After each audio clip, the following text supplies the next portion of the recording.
Do you know the 14 traits of successful chiropractors?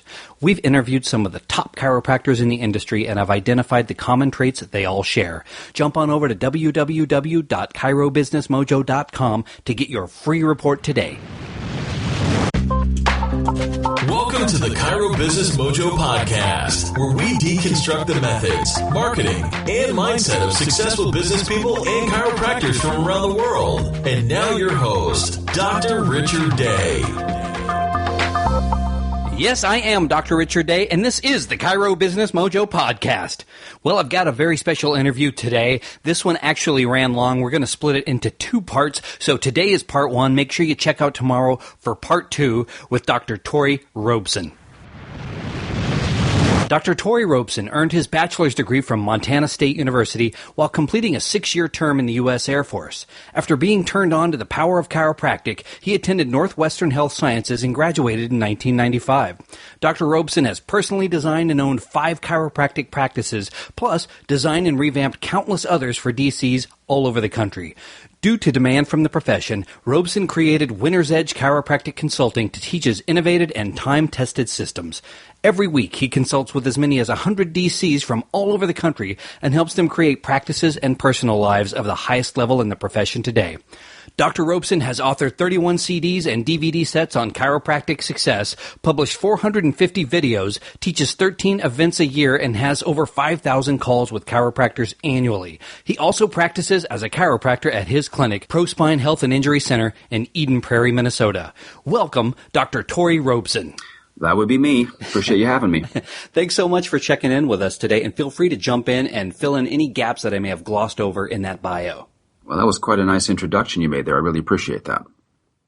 Well, in a nutshell, tell us about WINNERSEDGE Consulting. Well, I was cruising along in practice myself. I'd had many consultants and was achieving a certain level of success.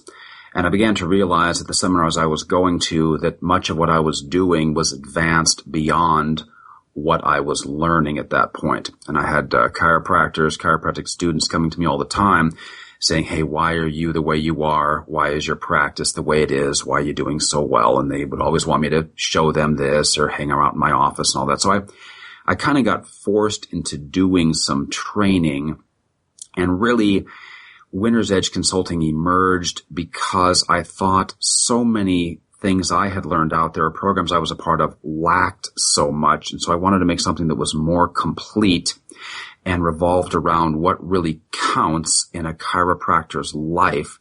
And yes, it's new patients, and yes, it's volume, and yes, it's the gracefulness of the practice and happiness and success and changing the lives of the people in your community and beyond and all that. But it's the financial status of the chiropractor, the future of the chiropractor, the legacy of the chiropractor, and all these other things too.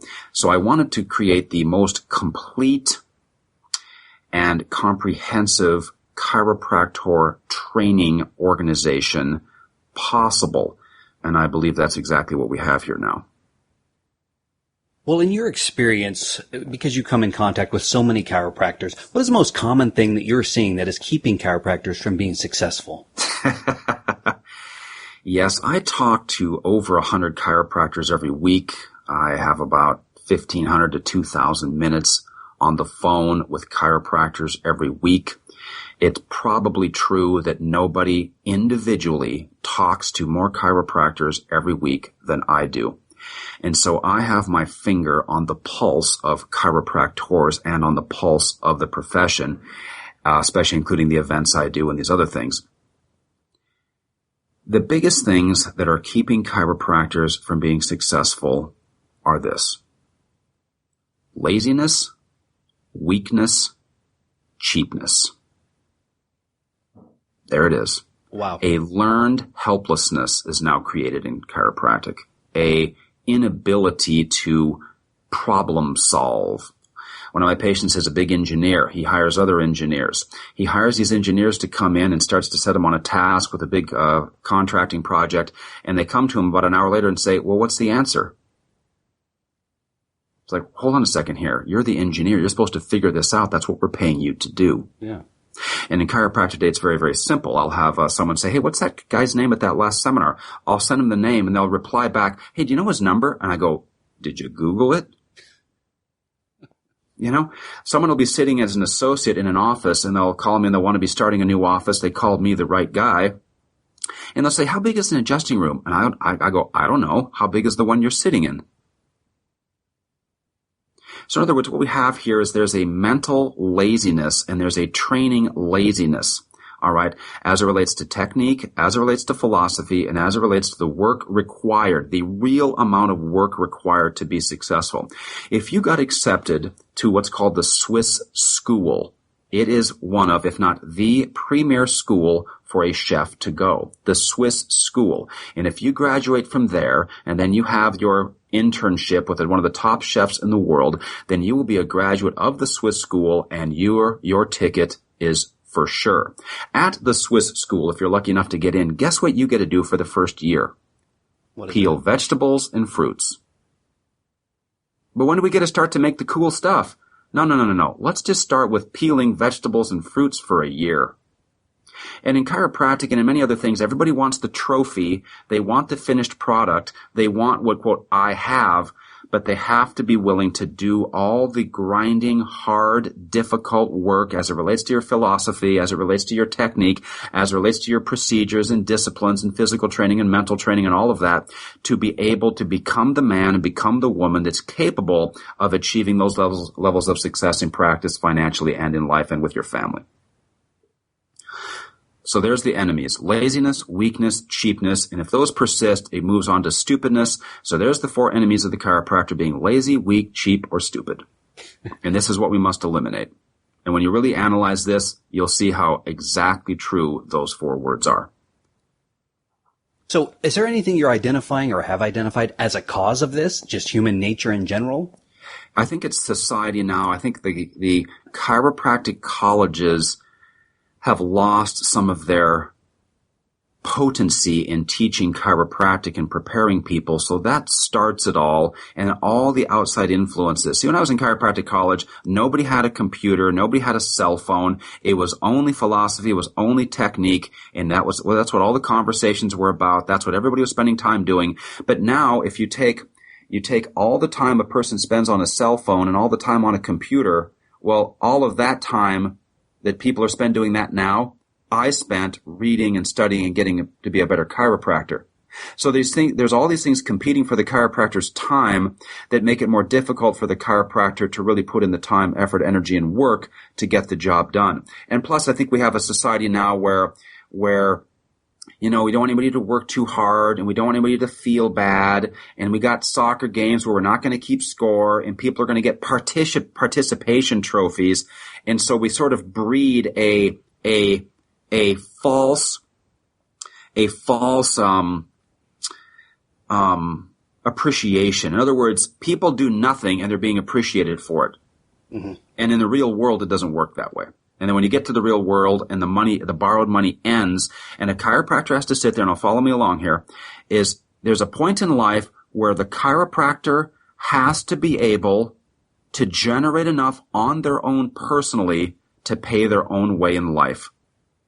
The borrowed money ends, mommy and daddy's money ends, whatever ends, and now you, the chiropractor, with your skill, talent, and ability and the work you've put into yourself, now have to be able to do something and offer something to the public in the marketplace that's good enough that people will pay you, and you will earn enough then to be able to completely pay your way through life. And that is step one for the chiropractor, to be able to pay your own way in life and not be a burden or be living off of anybody else.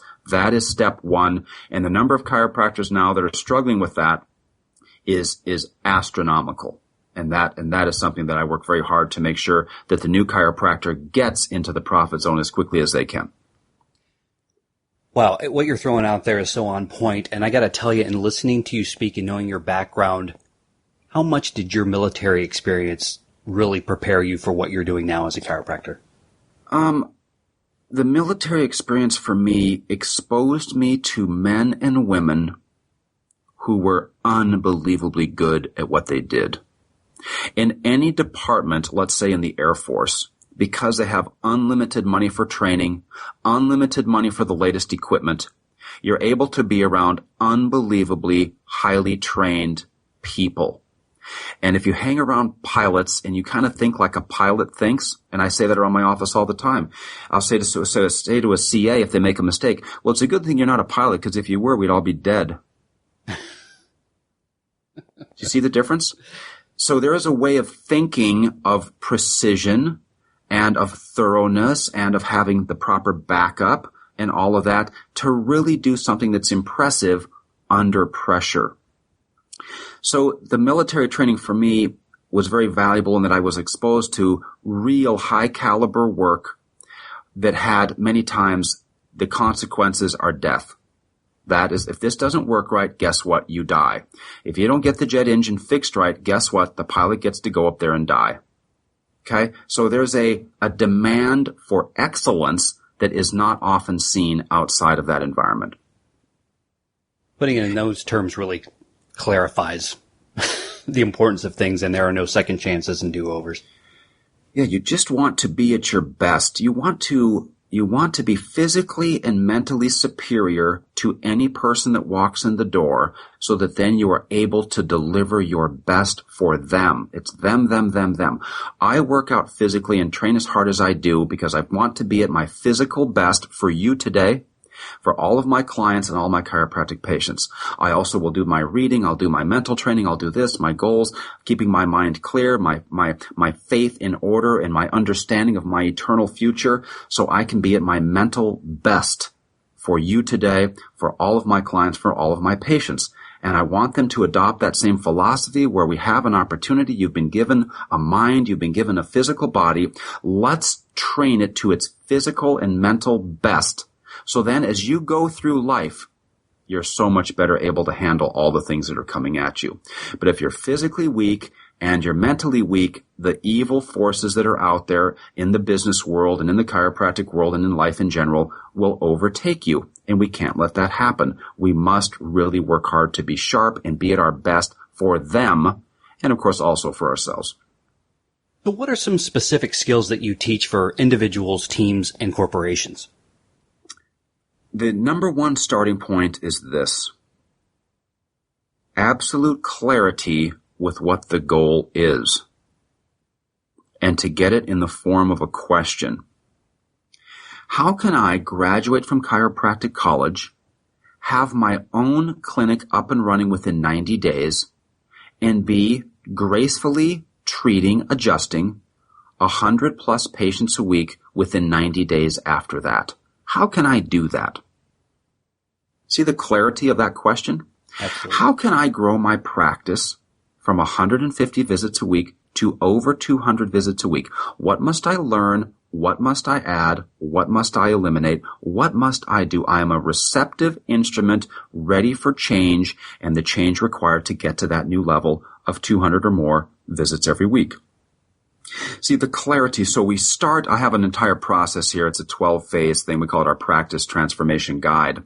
And so we get our personal development on point. We get our goals mathematically figured out for the year. Then we break them down to the month. Then we break them down to the week. And then here's what happens. Here's the key. Once you have those, then every single thing you do from that second forward will be moving you toward those goals. The first thing I ask every chiropractor that wants to visit with me is I say, what are your personal bests and what are your goals? And when I see someone that doesn't know what their goals are, they're shoddy or they're just foolish numbers, I know I've just discovered the problem. They have not locked the targets into the cybernetic mechanism of their brain. Therefore, your life and your subconscious mind don't have anything to go after. Our body is heat-seeking. Our body is achievement-seeking. The human being is moving through time, and it's going towards something. We must program what that is into our cells, and we have to do it with numbers, and in practice it's easy. We can have collection numbers, we can have new patient numbers, we can have visit numbers, and get those programmed in accurately. Then all of our actions from that point forward will be moving us toward those, and then we have the steps that come into play after that. So goals are everything. All else is just commentary. And some people will say, okay, goals, what's next? And I'll say, no, let's stick with goals for a little while until we make sure we have them clear. The goals for a chiropractor are exactly the same as the floor plan for a new house. They don't just go out and start hacking up a new house. Okay, there's a clear plan, every detail, every light switch, every fixture, all the angles, all the dimensions, and then they build it. And then there's the chiropractor going out in practice, winging it. But we break it down to the year, to the month, to the week. I've got a system for this. I've got all the forms for this. We make it very easy. There's videos we have to show people how to do it. And once those are set, if I never talk to anybody again, they're already going to grow. Clarity is king, and then we move on with multiple steps from that point forward. Begin with the end in mind, as the late, great Stephen Covey said in his book, The 7 Habits of Highly Successful People. I think that's really what you're getting at. Yes, that's well said. That's exactly right. Or as Brian Tracy says, like I just referred to, goals are everything. All else is just commentary. So that is the starting point, and then we go to work from there, and there's many different things after that point. Well, I want to shift and talk a little bit about the DVD series that you have, and there's a lot of topics. I mean, I was blown away by how many things you cover, but it's really so necessary because as chiropractors, we wear a lot of hats and have to know a lot.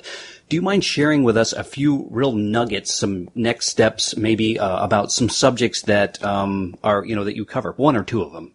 Okay, sure. Well, we have around over 500 videos for our members that will play on a computer, and they'll play on a cell phone. And this is a huge thing. How do you have one video that's able to be watched by people all around the world simultaneously? This is not an easy thing to do in website creation. So we have all of these videos in that format. In addition to that, like you're referring to, we have many CD and DVD sets on some of the main practice growth topics, whether it's treatment time, technique mastery. And I'm not talking necessarily about the named techniques. I'm talking about, what are your eyes doing? What about your footwork as you're adjusting patients? You show me a chiropractor's footwork, and I'll tell you how busy they are. You let me just look at what a chiropractor's eyes are doing on a typical office visit. I'll tell you how successful that chiropractor is. Their table-side manner, the touch, the flow, the feel. Sean Connery is arguably the best James Bond of all time. They brought Sean Connery in, of all the people that were potential choices for the James Bond role. And of course, the James Bond series is one of the highest grossing movie series of all time, along with like Star Wars and whatnot. But anyway, they hired him because of how he moves. The most successful chiropractor is the one that moves the smoothest. Their footwork, their hands, their eyes, their demeanor, their tone, their heart rate, their vibration level, creating an office visit that people love. And if you have an office visit that people love, they will return for it. It's that simple. 25 years in practice, someone calls and says, I want to do this new marketing ad. And I go, 25 years in that town, and you don't already have 100 people waiting for you every Monday when you walk in the door? Something's not right. And you know what's not right? They're not doing anything that people like. So, of the sets, it's everything from technique mastery to understanding how important it is, the longevity of patients in your office, what we might call PVA. Do you realize for most practices, if I just show them how to get their typical patient to just stay another 8 or 10 more visits in the future, that's a $50,000 to $150,000 collection increase in just PVA, and I can show them how to do it with one sentence. There's one sentence we teach. You say to a patient, and they will tell you how often they want to come in and see you in the future. It's genius. And we've got like 50 other techniques like that also that we don't have time to cover. So yes, and then of course, new patient acquisition. I got asked one time, hey, if you came to my practice here, what would you do to grow, say, to 100 visits in a day? And I thought, wow, good question. So 12 discs later, there it is. It's every single thing I would do to go from 0 to 100 patient visits a day in 90 days. I even have a video in there of me driving from my office to my house, showing all the different chiropractic growth opportunities that every other chiropractor drives by and doesn't even see. For example, anytime a chiropractor sees an open house on a weekend for a home, a real estate deal, you automatically go in. Because what do you have in there? A lonely real estate agent waiting to talk to somebody. And the real estate agents are always the shakers and movers in the town. And just on going into open houses and touching base and visiting with the real estate agents, following up with the following week, you will have a whole pile of real estate agent friends, of which many will become patients and be patients forever and send people to you because they're out there in the trenches trying to grow just like you. And on and on and on. It's so easy to build a practice these days. It's just ridiculous. And I really enjoy showing people how to do it. So thank you for addressing the variety of the CD and DVD sets. And we could spend a lot of time on that, but we want to make sure we have completeness. I want to have every conceivable important practice success base covered in video form and in audio form at our events and then through my coaching directly. So I want to jump to some questions I get a lot from other chiropractors. Should they switch over from insurance to cash? Okay, you ready? Yeah. The pro chiropractor is an expert with PI, is an expert with workers' comp in their state, is certainly an expert with Medicare in their state, is an expert with any insurances they may choose to accept, and of course, absolutely, they're an expert with cash. A chiropractor only sees 5 different people, and a chiropractor only does 5 different things. A person walks in and they were in a car wreck, and you should absolutely be an expert at that to handle those people. A person gets hurt at work, and you should absolutely be an expert at handling those people. A person's a senior and they've got Medicare, you should absolutely be an expert at helping those people if you're out to really serve your community, or unless you're just trying to just impose what you think you want on your community versus serving your community. And then, of course, if someone comes in and they have some sort of regular insurance, you can determine whether to be in or out network with that company. I'm out of network with all insurance companies. I have been in network with 1 or 2 in the past. It's to the point now where it's not worth being in. We make that determination and we dump the ones that are no good, and you may stay in with some that are still okay. And then, of course, we have a cash person that comes in, and we have to be experts with that. And when those 5 people walk in the door, you only do 5 different things. They're either a new patient, they're a report, they're an office visit, they're an office visit that's time for a reevaluation, or they're an office visit that's time to start the re-sign process to have them continue care. Experts at all 5 and experts at the 5 plays, and when you have that down, well then there's nothing stopping you. There will be a time for the all-cash practice. Some people have been forced into that, and there are many successful close to all-cash practices, very few that are all cash, but there's a couple out there, and it can be done. But it depends on the state, and it depends on the capabilities of the chiropractor and many other factors. But for the most part, we want a chiropractor to be an expert at all 5 first. Then down the road, if we want to move to the all cash, we can absolutely do it. And if they have the right funding and the right location and all those other sorts of things, they could go all cash in the beginning. I'll say it this way. If you have a chiropractor that goes back to their home area, where they're from, where their wife is from, both their families are from, all the grandparents are there, lots of brothers and sisters, lots of aunts, uncles, and cousins, and that chiropractor can have 100 new patients in the first month, well, they could probably get away with an all-cash thing because they have so much demand. Let's say you have a chiropractor that's not as personable, not as well-trained, not as this, and they decide to move to Seattle, even though they're from New Jersey, okay, and they don't know a soul, all right? Well, they're going to have to be able to accommodate and accept anything that will come in. They need to be able to accommodate everyone coming in. And if you have a Medicare person standing there and they say, do you take my Medicare? And you say no, and that person walks away, you absolutely needed that person.